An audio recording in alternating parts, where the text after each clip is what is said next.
What is going on, guys? My name is Two Stroke Jay, and today I am bringing you guys the video that has been long awaited. This is going to be the rebuild series of my 2004 RM125.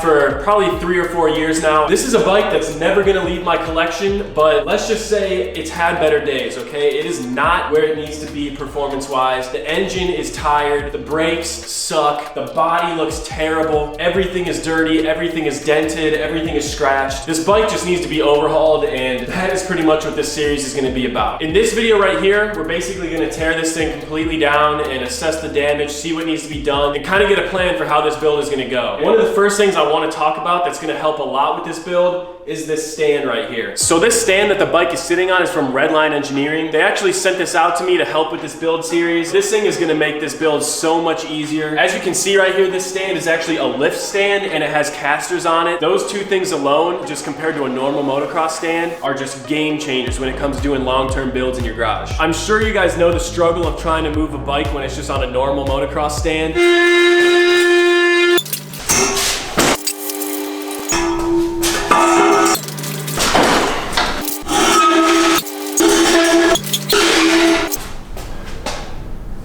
It's not fun, so one of the best things about this is you can just take the stand with the bike on it and move it across the garage.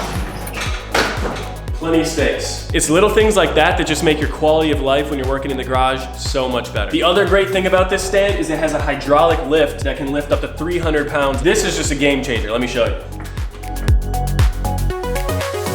In a stand like this, stand straight up and you're working on your bike. It's a beautiful thing. It has these locks right here that actually lock onto your pegs so that this bike is not gonna fall. It's secured to the stand. Just keeps everything really sturdy while you're working on it. There's gonna be a link in the description to this stand if you guys wanna pick one up for yourself. This is the most fun but scariest part of any build series in my opinion. It currently runs, it currently works. I could go out and ride this right now if it wasn't 20 degrees outside, but this is a working bike and I'm about to tear it apart completely. I talked about this in the last video where I finally pulled this thing out and started it again, but this thing needs basically a total restoration. There's a lot of rusty parts, a lot of super dirty stuff. The exhaust is just totaled. All the brakes are terrible. The fork seals are leaking. The suspension sucks. The engine is on its last legs. It may not look terrible, but this bike has been through a lot and it definitely needs a rebuild. I've been wanting to do a full rebuild on this bike for the longest time ever. I'm still not sure what the final product is gonna look like, but it's winter right now and I'm definitely not gonna be riding it, so I think this bike finally deserves to be rebuilt. I'm just gonna go ahead and start tearing it down. Bikes are easy to tear down. Putting it back together and cleaning everything up is the hard part, but I gotta stop procrastinating and just start going at it, so let's go.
disassembled and all the weights off the front end, you can really feel how notchy these bearings are in here. They feel so bad.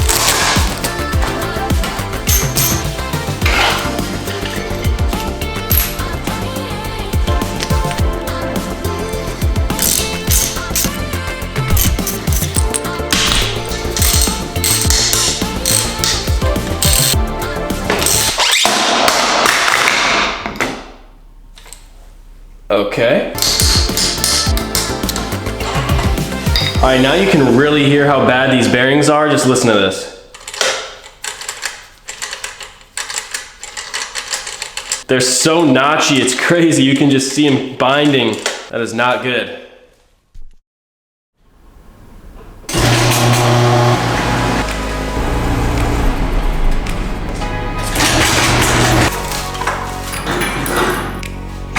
All right guys, last night we got the bike to a pretty good spot. I got it basically fully stripped down except for the front forks and triple clamps, and then the swing arm and the engine, obviously. I got it to this point last night and then got stuck because of this nut right here. This nut that holds the top triple clamp on was just super tight. I can't get it off and I don't have the right size socket, so I ended up putting the front forks back in the bike just to help stabilize this, and I'm gonna go buy a socket that's the right size for this so I can use a breaker bar to get that off. And the only other thing I didn't have was an Allen wrench that's big enough to fit in this bolt for the rear brake. So once I can take that rear brake off and the triple clamps off, front end will be done, the swing arm can come out, and only thing that's gonna be left is the rear suspension and the motor. So right now I gotta run to the store, get those tools, and we'll be back at it.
All right guys, just like that, we have tore down the entire RM125. This thing is just parts on the floor now. I don't think I've ever gone this in depth with a build where I'm basically gonna do everything that I can that's within my budget to make this bike brand new as I can make it. Guys, I'm not a mechanic. I'm not the best at doing this. As you can see, we got all the parts laid out right here. I'm gonna get the front forks done by the shop. I need to figure out what I'm doing with the rear one. Those triple clamp bearings definitely need swapped out. The OEM radiators right here, I think I'm gonna still use these. These work fine. I don't see anything wrong with them. I'll make them look pretty. Now we got the FMF exhaust. This thing is completely dented up, so I might need a new expansion chamber, but as far as I know, the shorty's good. I'm just gonna, repack that thing. We got the air box right here. Gonna clean that up, make it look brand new. Handlebars. I do want to run some different bars. I want to kind of get this thing closer to stock, and I was using high-rise bars with some risers on them. I would like to go back to some more stock style bars. Swing arms right here. This thing actually looks like it'll polish up nice, but as you can see, the wishbone right there is disgusting. rusting. There's just oil all over this thing. The brakes are gonna get redone. I'm gonna get tires on it. And then we got the engine. The engine is gonna get completely gone through. That's the one thing that I don't wanna skip any steps on, so I'm gonna build that thing nice, hopefully. I don't know what I'm doing, but we'll find out. And I don't think I'm gonna reuse those plastics. I'm gonna get new plastics, clean up the tank as much as I can, and then see what type of graphics I'm gonna run on this thing. If you guys have any opinions on what type of plastics or colors or whatever I should run on this bike, I'm thinking about powder coating the frame, so let me know what colors you're thinking, what combinations in the comments below. We'll see. I don't know exactly what I'm gonna do yet, but I think I have a pretty good idea of the style I wanna go for. But yeah, guys, now this is just gonna be a lot of cleaning, tedious stuff, getting all these parts cleaned up, rebuilt, and ready to go back together. That's gonna be a long process, but that's what build series are for. RM125 rebuild series. I love this bike, and it deserves a lot more love that it's been getting, so let me know what you wanna see me do to it in the comments, and see you in the next video. Peace.